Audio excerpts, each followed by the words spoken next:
Hello. Hello. Welcome to Honeydew Me. I'm Cass. And I'm Emma. Mm-hmm. And this is our podcast. It is. As we say. We talk about sex and relationships and orgasms and coming and face shots.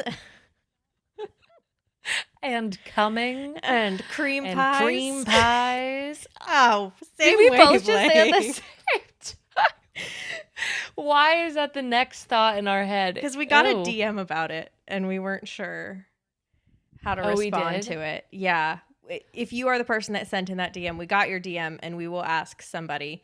They just asked about creativity when it comes to cream pies. But that's just coming inside of someone. Right? I don't know, to be totally honest. I was pretty sure that that's what that was. And honestly, if you want to get more creative with how to come inside someone, go pop the fuck off. Like I'm so happy for you, and I hope I get another answer besides to ejaculate and be done. So we'll ask somebody who's more well versed in a cream tincture? pie. Are you just soak it up with a syringe and okay, never mind. We'll move on. Yeah. What's new with you? How about let's start there? I'm post-surgery. I got my endometriosis surgery, so I officially I have endometriosis. They were able to get it out. I don't know all the specifics yet because I was passed out when my doctor went to talk to my husband about it. And I love him to death. Not the best at relaying information. No, but he tries very hard. Not. He tries very hard. So I will see my doctor later this week and learn more about the specifics. I do have pics if you're interested of what if you're interested, what the inside of me looks like. And the person who talked about cream pies might be. Yeah. Well, they were asking about their partner. They sounded committed, to be fair. Committed.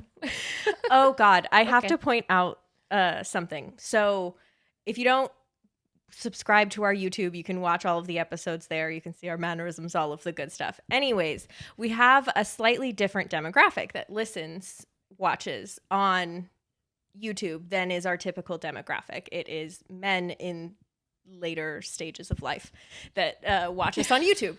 Anyways, one of our ones that is currently getting a lot of traction is our mutual masturbation episode. What I didn't put together is it's literally a picture of us and then it says mutual masturbation. That is the picture for it. I was like, oh. And then of course the episode title is Emma and Cass do Masturbation May, Mutual Masturbation May, because that was our celebration for Masturbation May. And you know what? I call that good marketing.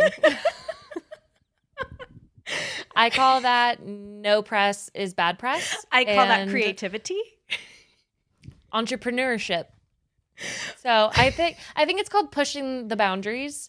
And I don't care. It's also like once you get onto the video is from a terrible angle. It's when we had our tiny couch in our like office the day we got it. So it is like blank canvas on this miniature couch that we purchased. So it is just looks so like silly. POV porn is about to start. I mean, honestly, the original image, yes, but then once you start seeing us, you're like, I don't think they're gonna strip. I hope they don't do anything besides sit there. It's very like a downward angle too. So just all around very interesting. Yeah. Other thing I've been up to, I went to a class that B-Vibe offered. We love B-Vibe. You've heard us talk about B-Vibe. Yeah. We've we had do love Alicia B-Vibe. Sinclair, their creator, on. So it was a leveling up your bussy class. It was like Anal 201. So it was super interesting. It was taught by a sex educator. His name is Bobby Box. I would love to have him on. He was so much fun. He was so cool. And yeah, we talked about name. I know, an amazing name. We talked about we didn't talk about shit. I did not talk about anything. My camera was off. But he talked about a lot of things that we haven't talked about on the podcast in very very much about. It was definitely like a 201 level class. And the thing that stuck with so me the fun. most was gaping, which I feel like we touched on with Heather so slightly in our most recent butt episode. Like a big hole. Yeah, so it's like when you take it out. Yeah, so it's what happens when you take out whatever you are shoving in anally, and your muscles have gotten to a point where they just relax, so they don't automatically contract after you take it out. So the hole is left gaping. And what I learned about this is that is like sexually arousing for certain people. That was so interesting to me because I'd never thought about looking into somebody's body as being like sexually arousing, but then Bobby was talking about it that way and it just like fascinated me. Wow, that is a 201 course. Yeah, it was definitely. It really is. He showed some big butt plugs from B-Vibe. Like they were Oh, I thought you were going to say some big buttholes, like gaping buttholes. No, we didn't see any. Okay. Okay. My other favorite tip from that I feel like we've probably had somebody mention before, but it really stuck with me when he said it, was like lube applicators for anal stuff. Oh, so it's like a syringe that you would put up there to get the lube all the way in, because he was talking about syringe. I'm on the right track. A syringe to go up. Yeah. I had that idea earlier for different types of cream pies. Oh, you did. Okay. I said it. So this is all tying together. Thank you. It's tying in. Yeah. Thank you for bringing that full circle. You're so welcome. But he made a really good point that, like, obviously the butt is not self-lubricating, but that when you put lube on the item that you're inserting, most of it is going to come off like from the sphincter because it's tight. And so it's going to just kind of come off and not go in. But then when you use the like applicator, it'll already be in there.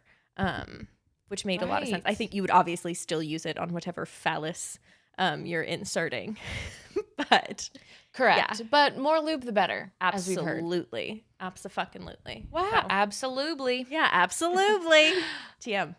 That's so fun. TM. I'm glad you went. That's really cool. Me too. Also, just a little plug, we are pleasure ambassadors for B-Vibe, so if you want to get any of their products, definitely use our code. It's DEWME, DEWME, for 23% off. And that's also true for Le Wand, their like sister company.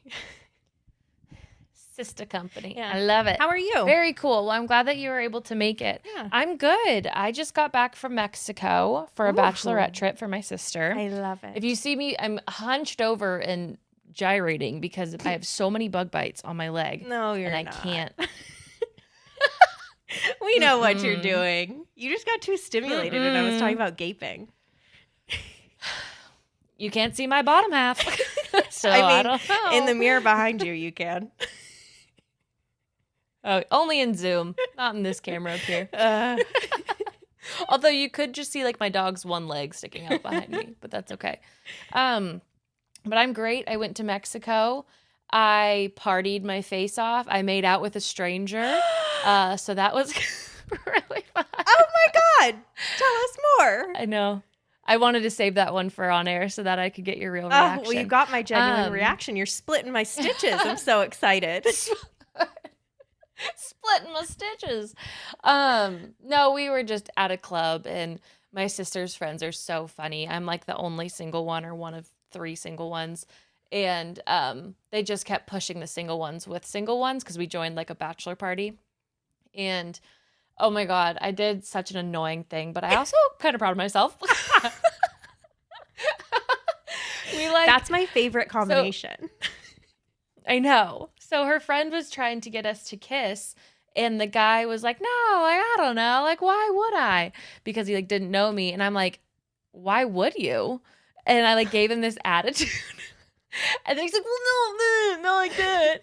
And then later, when he was like actually trying to kiss me, I was like, "I don't know. You said why would you?" He's like, "I didn't mean it." And I was like, "I think you're gonna have to tell me nice things about me right now until I like feel better about this." And so I made him compliment me. Yeah, you while I stood there like this. And I just like made him say nice things, and he told me I was hot and pretty, and I was like, "That's all I need." That was enough, cowboy. That was enough, cowboy. Speaking of which, Tiny Oh, little there cowboy she hat. is. Tiny little cowboy hat. You should put a little clip on that so you can wear it and it won't fly away. A few girls wore these all weekend. They brought them with us everywhere, Stunning. on a boat, to lunch, to the club. Everyone had a little cowboy hat. It's hilarious. I love it. But yeah, so that was really fun. Other than that, I'm here. I'm You're sitting here. now, Yeah. drinking water, doing all right. Yeah. We had very different weekends. We sure did. We sure did. But we have the same thing coming up, which is we have begun our final month before our season end starts. So we'll be going on a season break for June, July, and August and starting back up again in September.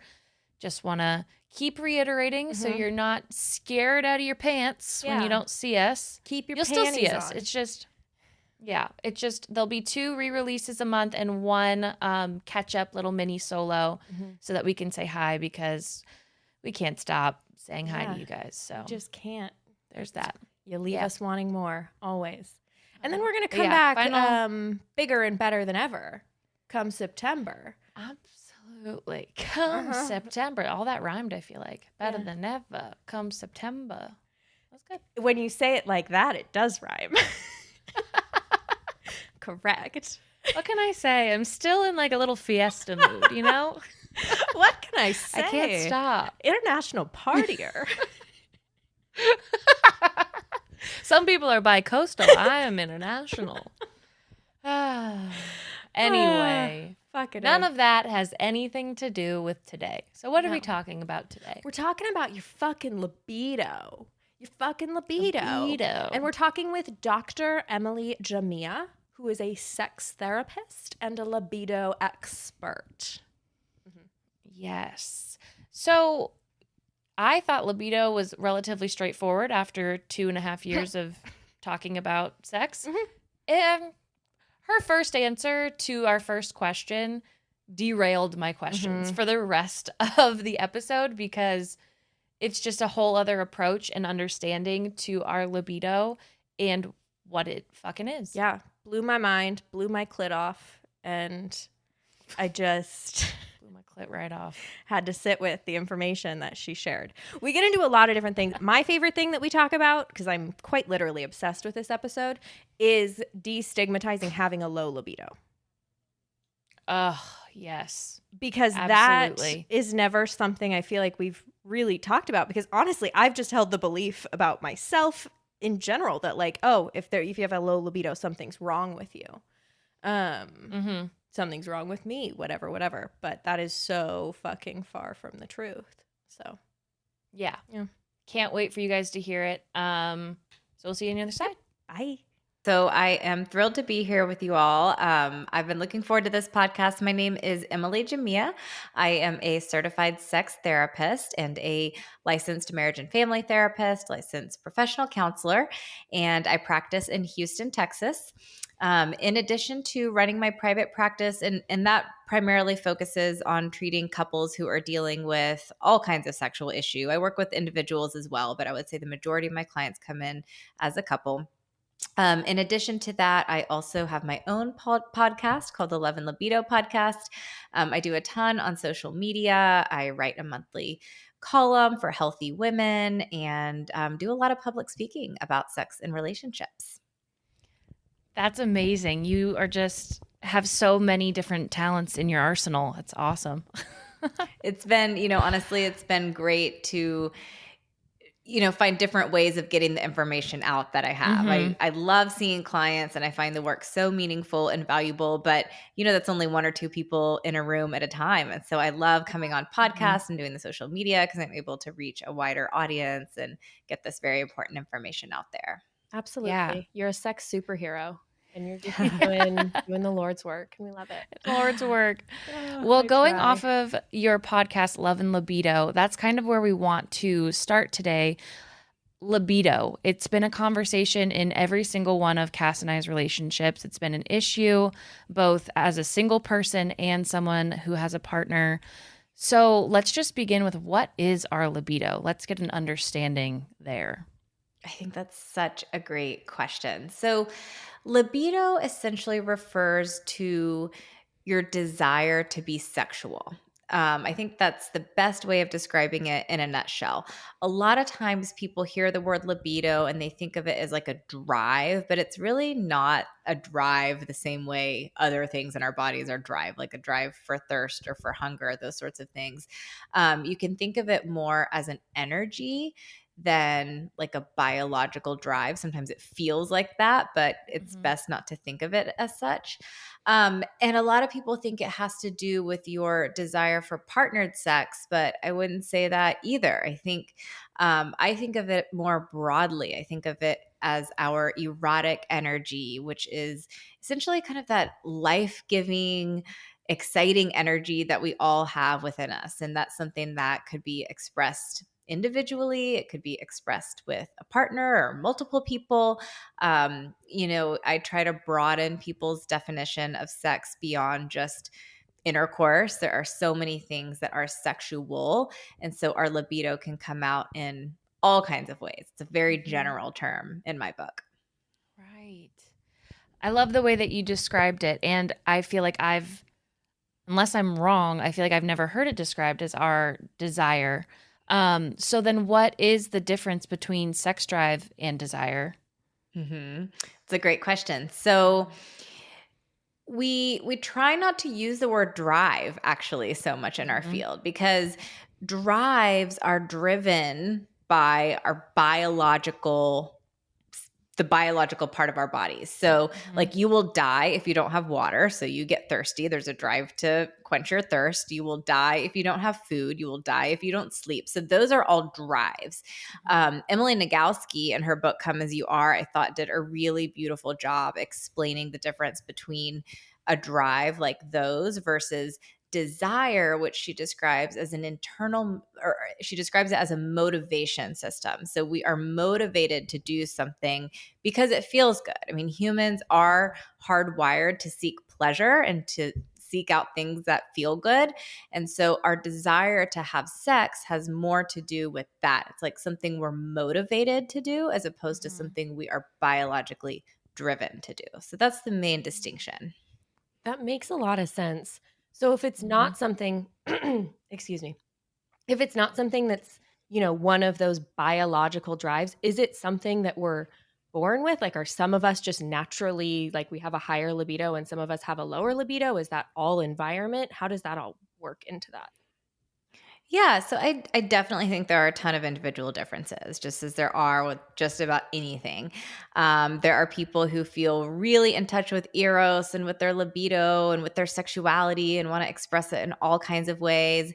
And then there are people who like identify as asexual, which is something that we're understanding about more. There's just been a big wave of research about asexuality in the past 5 to 10 years, and we're starting to understand how that fits in for for not most people, but for more people. And so, Mm-hmm. um, so yeah, I think there are people all across the spectrum, and that may be in part due to just biological differences. But I think a lot of it is environmental, family of origin, social, cultural, gender, all that stuff can definitely Mm-hmm. affect how we feel about ourselves sexually.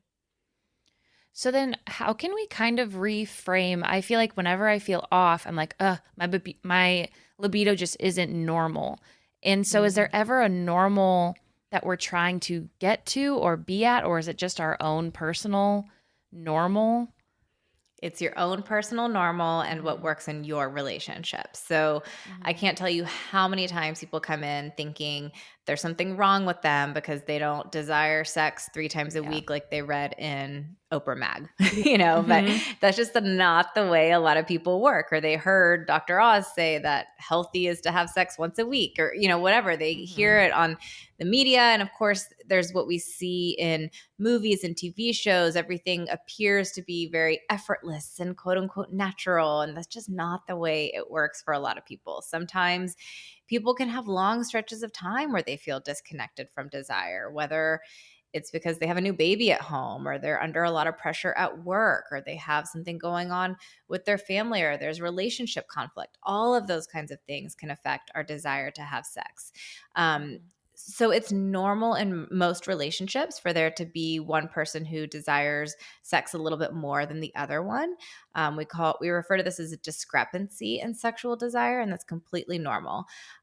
Couples run into trouble though when their discrepancy is really big. So when one person desires sex a lot more or a lot less than the other person, that's where couples run into conflict. And so that's something I encourage people to talk about, when they're considering long-term commitment, especially with their partner.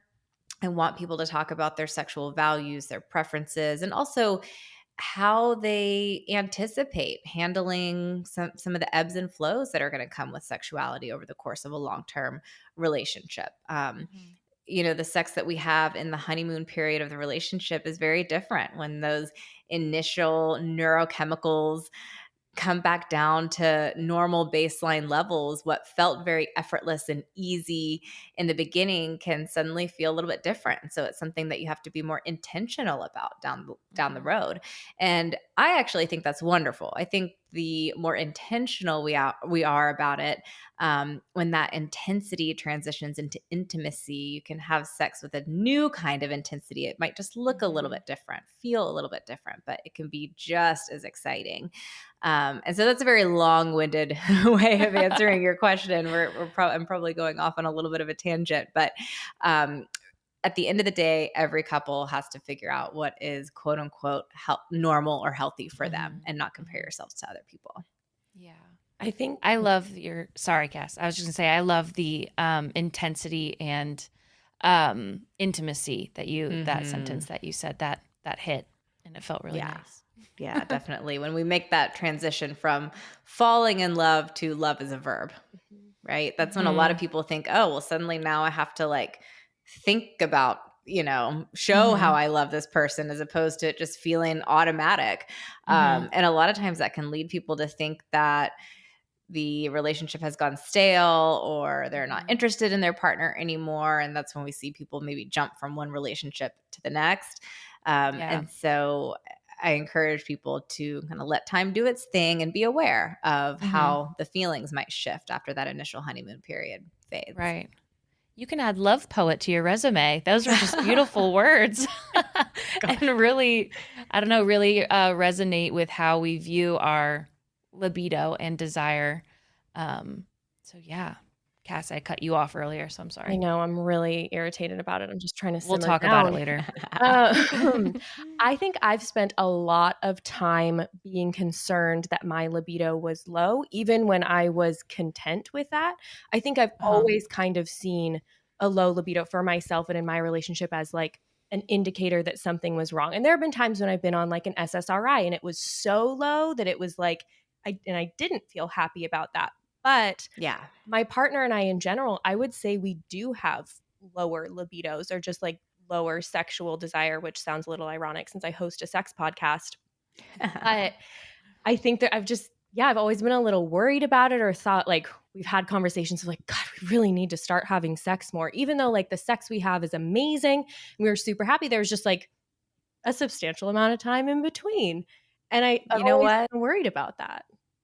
Quality over quantity. What I love about what you said is that when you have sex, it's amazing. That is all that matters at the end of the day.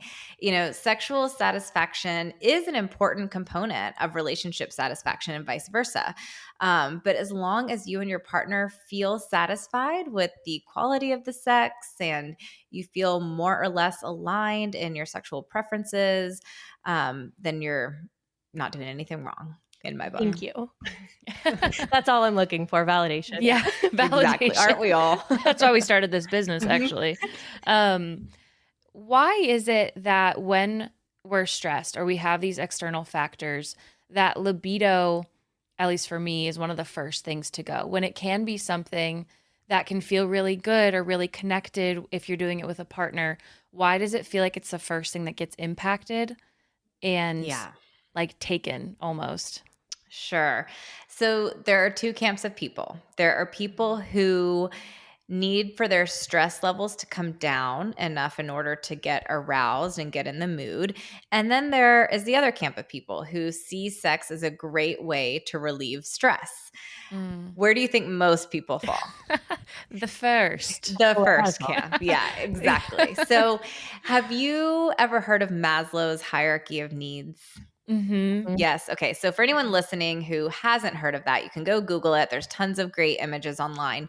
But imagine a pyramid, and at the bottom of the pyramid, we have our most basic needs. So these are things like food, water, air, that sort of thing. Then above that, we have our needs for safety. Okay. Do we have a roof over our head? That kind of thing. Then above that, we have our need for belonging. And that's where I put, and love, that's where I put sex, is like on that third tier. A lot of times people think it's a bottom level tier, along with food and water and air, but it's actually not. Again, because you remember what I said earlier, no one ever died because they didn't have sex. Okay. So it's not that basic of a need, even though it might feel like it sometimes. It's not. And so essentially what that means is we can't move up on the pyramid until our more base level needs are met.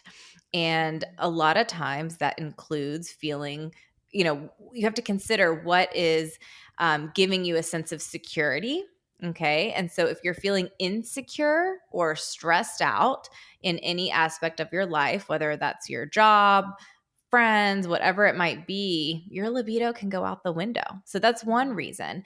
Another reason is just biologically the way our bodies work. A lot of times desire can't happen if we're too stressed out. I forget who said it, but someone I thought said it beautifully. They said, "You will never see two zebras mating in front of a lion." Okay. Because Yeah. if there's a sense that danger is imminent, guess what? Like, probably not a good time to potentially procreate if we're looking at this through an evolutionary lens, right? Mm-hmm. So I think that that's another reason. And you have to take all of that in context of how we live our lives these days, which is kind of with this like moderate to high chronic stress. I really don't think our bodies and our brains have evolved to adapt to the way that we live nowadays in terms of the amount of stress that we're coping with. I think we are overscheduled. Technology hinders more than it hurts for the most part. It's just not like it used to be where you would maybe have these short-term periods of acute stress and that was it. Now we just have kind of moderate to high stress a lot of the time. And so Good baseline of stress throughout our it's gone daily up big lives. time. And so it's just hard to feel sexually aroused when you've got that fight or flight signal kind of activated in your body. Absolutely. Yeah, that makes a ton of sense. And who are these people who can do it to bring their stress levels down? Where do they exist and what do they think all day? These people might be kind of like people, you have to think of it sort of like going to the gym. Like maybe you're not really in the mood to do it, but you know that you'll probably feel better afterwards. So it's sort of like a mind over matter type of thing. And I think also just knowing that, okay, maybe you're not like raring to go, leading up to the moment. But if you give yourself enough time to use the experience to relax and to connect and to experience physical pleasure and emotional connection, that the desire can emerge from that and trust in the process as opposed to impatiently say, well, I'm not getting in the mood quick enough, so I'm going to throw in the towel. You have to be patient. Yeah. I'm not her. It's okay. A lot of people aren't. Yeah. But it's good to know your options. Yeah. Aspirations. Absolutely. Aspirations. I will say every time I do kind of, again, I'm not her. I am not in that category.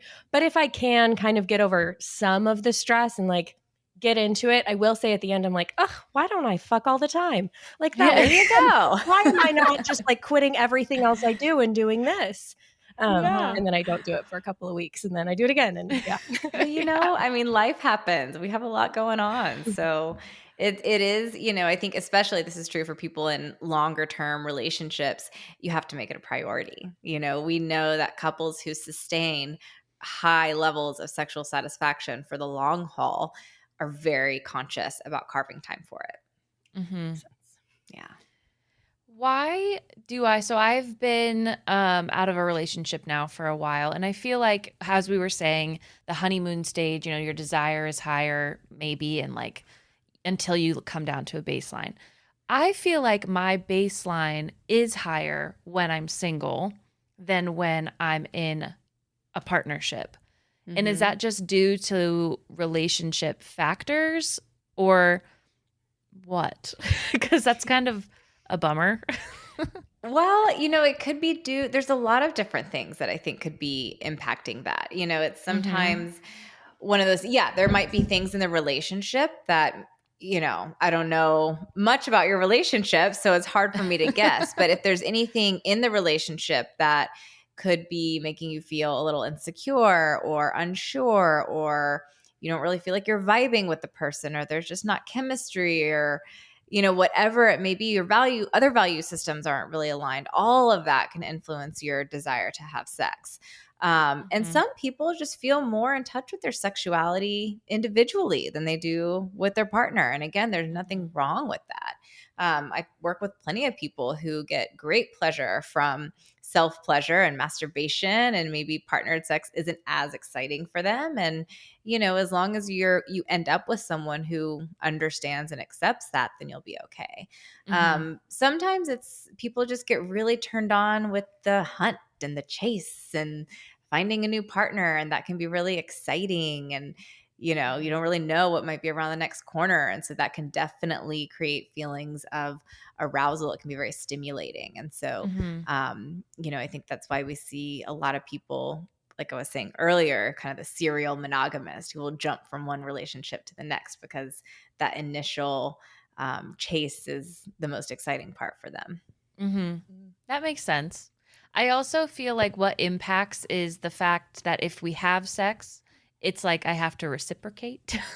Whereas when I'm alone, I can be done quicker, maybe, and Yeah. then it's the desire to have a 5-minute thing rather than however long partnered sex would take. Maybe Sure. that's there So you too. you know you want to consider what your motivations are for having sex. There are sometimes, yeah, for sure, where you just want like a quick and easy orgasm, Hmm. wham bam, thank you, ma'am.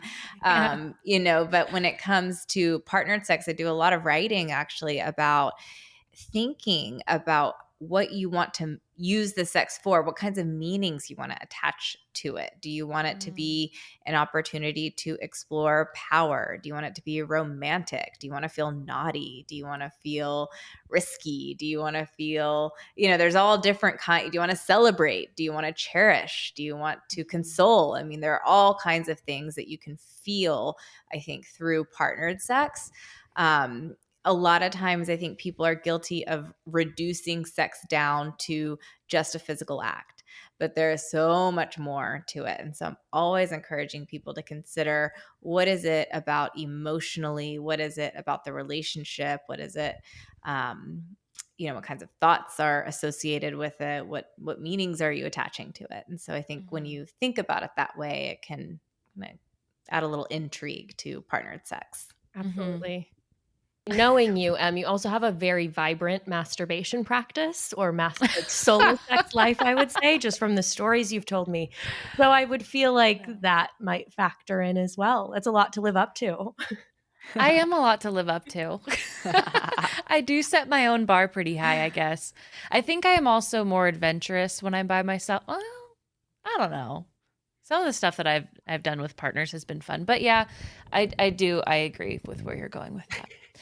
Um, is there a way we talk about our baseline with desire, but if you're with a partner and you guys are mismatched, is there a way for you guys to come to a balance where you guys are almost at the same level? Or is desire and your libidos always going to be different if you start different? I think if you start very different, it can be hard to Mm-hmm. narrow the gap. I think if you start off more in alignment and then you widen over time, we can look at what factors may be at play that have caused such a big difference. But if one person feels really in touch with their sexuality and the other person maybe just isn't as interested because there are other things in life that they want to focus on, um, I always try to avoid pathologizing the lower desire partner. So I always look at, what's going on that's making one person desire sex a lot versus what's making someone feel more out of touch with their sexuality. And if there are factors we can identify, for instance, if one person has a history of trauma or they were raised in a home with more religious or, rigid attitudes or values around sexuality, if there are things maybe they need to work on as an individual to help free them up to more fully express their sexuality, then we look at that versus someone who's just, like I said, not as interested. Nothing wrong with that person. And then I look at the higher desire partner. Are they over relying on sex to feel seen in the relationship or to feel secure in the relationship? Or are they over relying on sex as a way to cope with stress? Maybe they need some other coping skills in their toolbox. And so, we can work with them on those sorts of things. And so those are the kinds of, factors that I'm assessing for when I'm working with couples where there's a big gap. But if we've looked at all of that and at the end of the day, one person is just really into sex and the other person just isn't so much, I wouldn't want to push either one of them in a direction that's not true to who they are. Mm-hmm. Yeah. That kind of blew my mind, especially when you're I talking was about the just gonna higher say. desire. I don't think I've ever heard anybody talk about that. That Oh, was yeah. fascinating. Yeah, people are so guilty of focusing on the lower desire partner, but I've seen Yeah, plenty of Mhm. issues with higher desire partners too. Yeah. absolutely. Yeah. Those, like a few of those things, like you're saying, not pathologizing the lower desire. Because I do it to myself. And I feel like if I were to go to therapy with a partner, I would walk in being like, so I'm the issue Yeah. here because I just have a lower desire. And then talking about all the factors that play into having a higher desire slash libido and like what we could look at there. I feel like that's never been Oh, yeah. discussed when we've talked about libido Oh, or there's it so just much in there. general. Yeah. Yeah, Yeah. there's so much there. If you are not necessarily, if none of those issues are at play in terms of a higher libido person, is there anything that they can do to kind of navigate their higher libido if they want to stay in a relationship with somebody who has a lower libido, not necessarily extremely low or extremely different from their own, but would that be like, focusing on your masturbation practice or just increasing other aspects of your sexual experience? Yeah, I mean, every couple has to navigate that and figure out, what's going to work best for them to take the edge, the pressure off of the partnered sex, because no one wants to feel like, they're being nagged for sex all the time when they're not interested. And so it may be that one person takes the edge off just more through masturbation. Maybe, I've worked with couples where one person has a specific sexual preference that the other person is just totally turned off by. And we talk about, kind of working with them to open things up so that they can find someone else who they can act that out with. And that can take a lot of pressure off the primary relationship. So every couple has to figure out what's going to work for them. Mhm. How do you begin those conversations if you're with a partner and your guys' desire is different? I feel like I've been in a relationship where we started those conversations and then sex had so much pressure on it every time that we had it or not. It was like there didn't even need to be a conversation. You just knew what was happening was already an issue. And so how do you start these conversations without putting pressure on your sex life? You always want to approach it from a place of trying to understand rather than kind of blaming or accusing or pointing the finger or saying, you're wrong for feeling this way. You never want that to be the undertone of your message. So you can start off by saying, what I notice is that I want to have sex a lot more than you do. And that's okay. But I'd like to spend some time trying to understand why we may be on different pages. Can you give that some thought and maybe, you know, let's have a conversation in a week or two after you've had some time to consider that. Would that be okay with you? That way, that person doesn't feel taken off guard. They don't feel immediately blamed or criticized or feel like something's wrong with them. And then you come back and hopefully they have some insight and you can say, are you open to hearing what I think? Always preface it. Are you okay hearing what I have to say about that, what I've observed? And so I think kind of that sort of finesse around those those communication skills can really help. And then, if you can say things like, if we were to wave a magic wand, what do you envision our sex life looking like? How do you feel like our sex life is affecting how we feel about each other romantically, emotionally? Is there anything else going on in your life that you think contributes to how you feel about yourself sexually? Is there anything I can do that might help? Or, what do you think you might be able to do? So those kinds of things I think are a good way to, those sort of techniques, I would say, are is a good way to approach the conversation. Yeah. I know you're a professional, and so you've had a lot of experience with that, but I just that was so many questions that I feel like I've never been personally asked in a relationship that just came out of you in 5 seconds, that it's just, I wish the partners I was with and myself during those partnered times, we had the resources to think about questions like that and to pull them off so graciously with space, the way you just said them. It's hard, but that's why people like me are out there to give you some pointers, because these conversations are hard. And a lot of people ask me, like, how do I talk about sex with my partner without it feeling awkward? And my question to them is, you don't. You anticipate that it might feel a little uncomfortable. And you can even say that. You can say, look, I want to have a conversation about our sex life. I know sometimes talking about sex can be sort of unsexy. It can feel uncomfortable. I feel a little bit awkward, but I care about you. I care about our relationship. And I want to make sure that we optimize every area of our relationship to the best of our ability. So is it okay if we dedicate some time and space to this piece of it? I think when you approach it like that, what is someone going to say? No, maybe. But if they do, then there might be a little bit of a red flag. Right. I've definitely just lost my thought. So no worries. Well, with that conversation, I guess it could lead into 2 different areas that I have questions on. Ways to ask for sex if you're the person with the higher libido, knowing you're with someone with a lower libido, and ways to reject sex or a bid if you're the person who's not in the mood, if we have examples for that.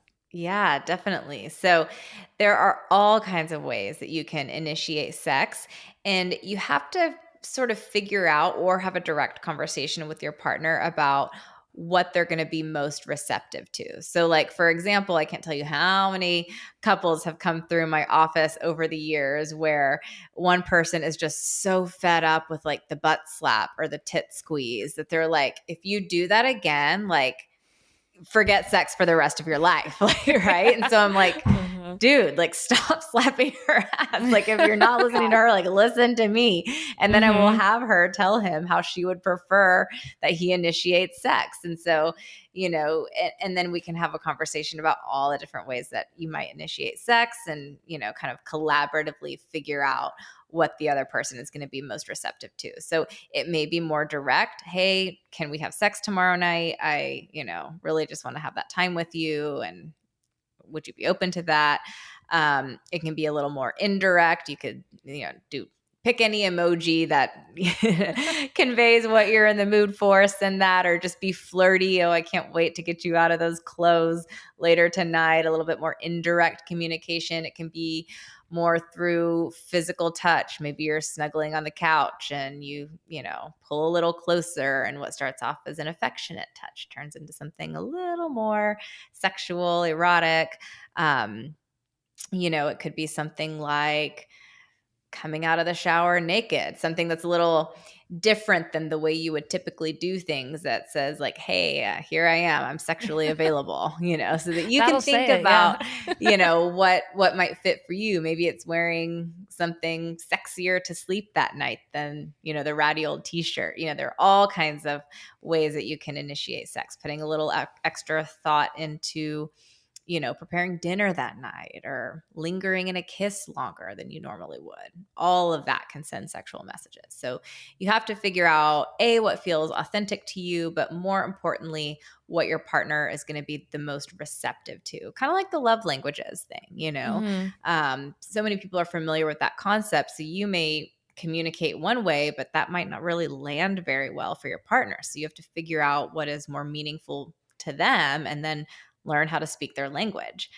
And so that's what I tell people usually when it comes to initiating sex. Now, how to turn someone down. Okay. First and foremost, you do it with kindness. Okay.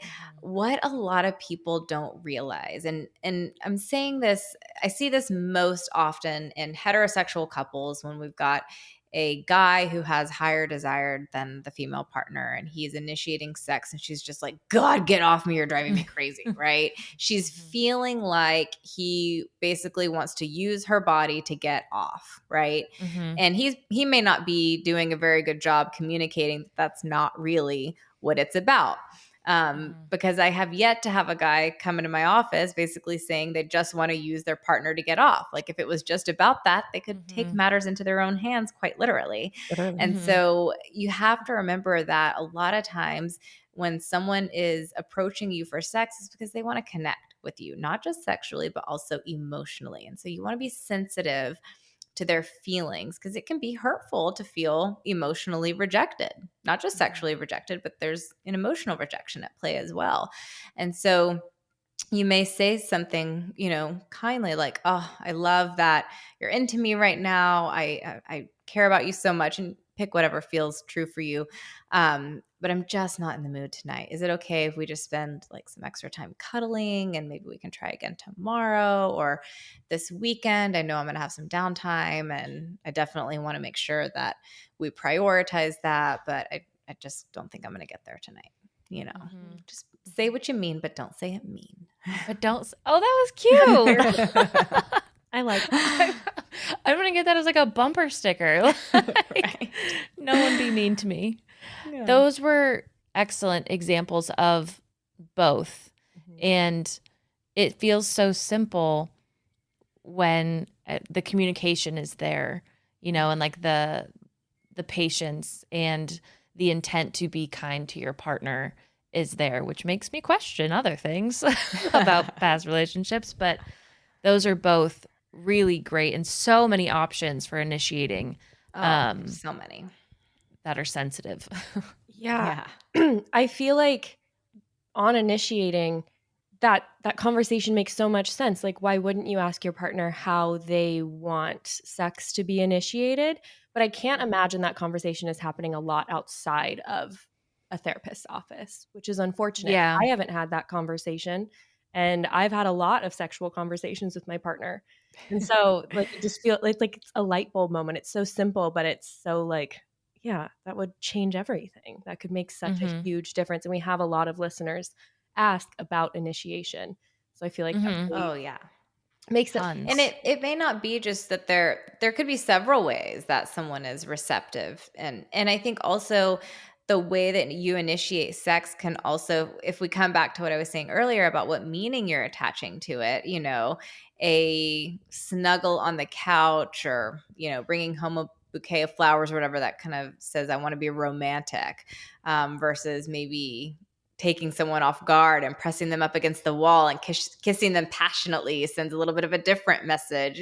So I think you can, it's good to have a few different ways that you might be receptive to sex. And a lot of this is going to be more obvious, I think, in longer term relationships when you kind of know your partner and there's greater attunement built into the relationship. You kind of can get a sense of what they might be open to that day versus another day. And so it's sometimes a little bit of trial and error, especially in the early days. Definitely. Oh my gosh, where did it go? It was so close. It's gone now. But I have heard, are there any myths and misconceptions around your desire that have been like circulating? I feel like we've been told like foods have helped with like increasing desire and libido. So is there anything else that like gets circulated that you're like, no, I not mean, real? I did I think I did like a TikTok or an Instagram or something about the different aphrodisiacs that Mm-hmm. can help libido. And we have some evidence to suggest that some things could help a little bit, but nothing is really like conclusive, or we can say, hey, take this supplement and you're going to be horny all the time. Like it's just too complicated. Right. So yeah, I think a lot of people think that maybe foods or supplements or herbs could help, and really we have no evidence to suggest that it's helping any more than a placebo. The Right. placebo effect is real and it can be really It's strong. real. Yeah. Well, because I feel like it's more so like if you're eating healthy and you're exercising or getting out and about and doing things that make you happy, that just helps with the stability of your desire, not so much boosting your Yes, and we levels. have lots of research to support Mm-hmm. exactly what you just said. Yeah, Right. exercise and desire go hand in hand. Mm-hmm. General feelings of well-being and desire go hand in hand. Relationship stability and desire go hand in hand. There's tons of evidence to support that stuff. That's what Okay. matters more. Is there anything else that maybe we wouldn't be aware of that impacts our libido significantly? Gosh, we haven't talked much about hormones. A lot of people are quick to blame everything on their hormones, and hormones certainly do play a role. They are a piece of the puzzle. There are plenty of women who will say, when I'm ovulating, I will have sex with just about anybody. There are plenty of people who say, when menopause hits, like, not interested anymore. We also know we can't entirely blame our hormones. So a lot of people are quick to say, well, let me just go to the doctor and get my hormones checked out. And it's kind of one of those things, like, if you look hard enough, you might find something, but can you really say this is the root cause of the problems that I'm having with my desire? And more often than not, you really can't. Mm-hmm. So I think they are a piece of the puzzle. When it comes to desire, there are typically just a lot of puzzle pieces at play. And sometimes you can easily identify what's causing an impact on your libido, and other times it might not be so obvious. Mm-hmm. What about sleep? Yeah. Does sleep impact libido? It does, yeah. So sleep and sex definitely have a relationship. Not only do we have some studies to show that people tend to sleep better after good sex, we also know that, yes, having a good night's rest makes it more likely that you'll be in the mood for sex. Again, coming back to Maslow's hierarchy, remember sleep. I don't think we mentioned that sleep is down there at the Mm-hmm. very bottom. So if that need is not met, it is unlikely that you're going to be in the mood for sex. We got to have that. Mm-hmm. Which is why so many women, it's like, I hate when people talk about sex postpartum, and a lot of times doctors say, okay, in 6 weeks, like, you're cleared to have sex. And yes, maybe you're physically cleared. Some Mm-hmm. people are not. Some people are ready before then. Other people's need a lot more time to feel ready physically. And then there's like the emotional element. Maybe you are just nowhere near emotionally ready to have sex. But then there's sleep. Like, if you're still getting up 2-3 times a night for a year or more, yeah, probably not going to be really in the mood to have sex, despite it Mm-hmm. being way more than 6 weeks. So yeah, sleep is important, but we also know that good sex can make for a good night's sleep. Mm-hmm. I like that. That's fun. Yeah. What is the most, is it mismatched libidos that is the most common drive for people to come in and like seek help with desire? Yes. Yes. Mm-hmm. So, a discrepancy in desire is the most common complaint that people go in to see sex therapists for. It's also the Mm-hmm. most complex. It Mm-hmm. can be the most difficult to treat. So, just because of Right. everything we've talked about, there are just so Mm-hmm. many factors that can influence it. So, yeah, definitely the most common. So, if you're listening to this and you're worried, you're not Mm-hmm. alone. The neighbors Yeah. probably are not having better sex. But that's almost reassuring too, that the way that you described how deep you can dive into high versus low. Mhm. It's almost like there are more options and more doors to open then I would have thought it's like, oh, mismatch. That's kind of where you're in now a dead end, that's never going to change. But there's also still stuff to look into. And maybe just those factors are playing in more than you think. Yeah, I think where there's a will, there's a way. If you and your partner can sit back and say, look, we recognize that sex is a really important part of our relationship. And again, we have a ton of research to show that there's a strong link between sexual satisfaction and relationship satisfaction. In fact, there was a big study that looked at which is more important, and it found that sexual satisfaction can more strongly predict relationship satisfaction than the reverse. So we do know that, for the most part, you need to have a relatively healthy relationship in order to have a good desire for sex. We know that a lot of relationship conflict or instability long term is going to impact libido.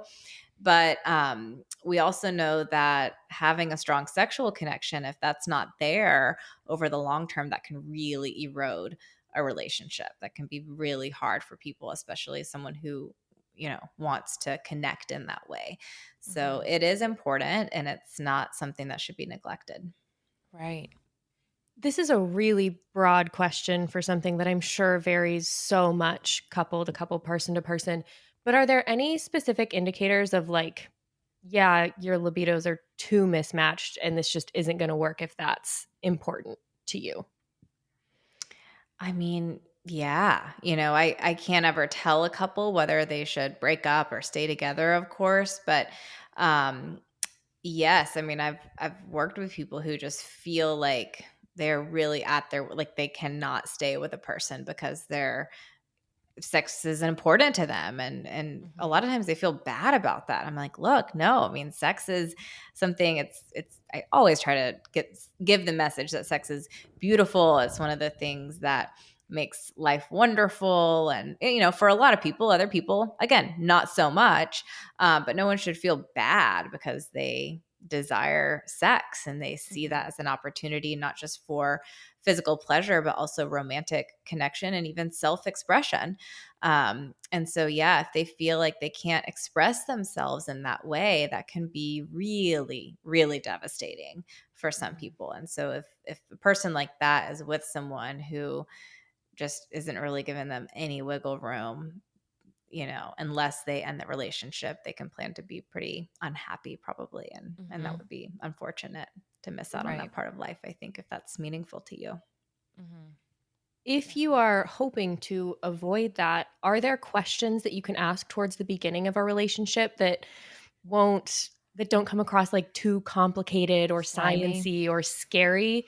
Because obviously our listeners now know all of this information, but Sure. people that they're dating or going out on a date with, like they might, I don't know, it can feel like a lot to express to someone. So are there simple questions you can ask?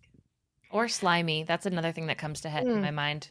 Like asking about sex that How much early, are you gonna fuck me? Yeah. Right. Something elegant like that. Yeah. So, these kinds of conversations, I think, come kind of deeper into a relationship once you've gotten to know someone pretty well and hopefully gotten a sense of whether or not there's an initial chemistry and some sexual compatibility. And if you're starting to have conversations like, are you someone who wants to have kids? If your parents get ill, are you someone who's going to want them to move in with us? Are you a spender versus a saver? Like, if you're talking about that kind of thing, then you also need to be talking about your sexual values. Are you someone who thinks you want to be monogamous forever versus do you think that there's a time that you might be open to some kind of non-monogamy agreement? Do you have any sexual preferences that we haven't explored that I need to know about before I commit to you? How important is sex for you in the course of a long-term relationship versus, what else do you want to do with your time? So, yeah, if you're talking about some of those other important premarital type questions, which really I think it's better to do this pre-engagement than premarital, because sometimes it's hard to walk away once you're planning a wedding. Then yeah, if you're talking about that stuff, then you need to be talking about sex too. Those are damn good questions, all of them. I was going to say, those were really good questions. The parent one really hit. Ruh-roh. I am the parent one, Cass? The parent one. If you have a, yeah. are they going to move in? That is My a husband and I great. need to have some conversation. Oh my gosh. Wow. Well, this has been like so eye-opening for me. I feel like Mhm. walking in with our first question of like what libido is, and then learning it's about your more like your desire. I don't know. From the beginning, I feel like I was like, whoa. Yeah. We've been rocking our worlds for 50 minutes. Absolute. For 50 minutes. It's been fun. Where can our listeners continue connecting with you after this episode? Sure. So everything is on my website, emilyjamea.com. I'm also across all the social media channels at Dr. Emily Jamea. That's Dr. Emily Jamea. Jamea is Jamea. And you can check out my podcast if you're a podcaster. It's called Love and Libido. We mentioned it a few times. I have an online workshop all about desire. So if anyone is like, man, I got some work to do, but I don't know where to turn, then you can go. It's on my website at Emily Jamea under the workshops tab. And so there's a great workshop there for anyone who is interested in that. And yeah, that's where you can find me. And feel free to drop your little shout out if you would Yeah. like. We Oh, would yeah. a shout out. Well, I mean, thank you both, but I was going to say yes. We have to thank my cousin Olivia for really getting me on here because she called me. She said, you have to go on Honeydew Me because it's my favorite podcast. And I was like, they just reached out to me. So thank you for hosting me. And yeah, you guys should thank Olivia for getting me to finally schedule with Thank you, Olivia. We love Yes, you. thank you, Olivia. We are so happy. Thank you so much for being on. So you were just filling me in. There's a little bit more to this stranger kiss story than you let on in the intro. So we're saving it for our best friends who know. actually listen to the outros. Listen to the outro. I know. I was trying to save face. I wanted to be cool. And flawless, but I'm not. So I was saying so the first time that he and I kissed, we made out, and then I was like, okay, I'm gonna go get a drink. So we're up on this platform that we got, and it's just a fucking metal ladder to get down, just a straight ass metal ladder. And there's one of the waiters from the bar trying to like help you down, but he fucking drops me, and I fall to my knees, and I have this like huge fucking bruise on my knee now. So that was the first time we kissed. And Emma has a Second bum time we knee. kissed. If you don't I know got a that bum about her, knee. she's got a bum knee. I can't have two bum knees. And I'm just a bum. And I don't want to do that. So And you're all then bum. I'm all bum. The second time we kissed, I like was kissing, and then I brought my hand down and flipped my drink in my face. So then that was that. Just zero chill. Twice over now. Thrice. The third time I think we kissed. I also at one point he was like, "No, you go right, I go left." And I was like, "Fuck off! I know how to kiss you." I This is a actually gift. host a sex podcast, sir. Maybe you've heard of it. It's been on the charts before. before your Joe Rogan podcast that I know you listen to, I'm sure. So yeah, that was a bummer. The third time we kissed, I think I pulled it off, but the first two, those dry runs did not go well. Third time's the charm. Sure is. Sure is. My God. But thankfully, we only needed one run with our dear friend, Dr. Emily. So thank you, Emily, for being on the podcast today. And thanks to our listeners for hanging out. It's like fun to be, it's like the last four before a little break. So I know. feel scenty. Feels a little weird, a little strange. We're entering unknown territory. Territory. If you want to give us a gift before we send off into the summer, you could head on over to Apple Podcasts to rate, review, and subscribe to Honeydew Me. You can leave us a written review with something real nice. What could they leave as an emoji to say, you know what, it's that episode that really got me there. Got me there for libido. A bean? Bido. Lay. Bido. I don't know. A bean. A bean. Because that's the That's closest. better than anything I was going to say. So yeah, I don't even know if that's an emoji, but go ahead. Figure it out. And you can also closest thing to a bean. rate us on Spotify. And if you have anything anything you want to see in Honeydew Me, any questions, any suggestions, all that kind of stuff, we have a link in our bios. Thank you to the people who have already submitted there. And you've submitted some really good questions. Gaping hole that is our little break. Mm-hmm. Yep. Sorry, I had that one. I could not say it. Couldn't hold it in. I couldn't leave it in my brain.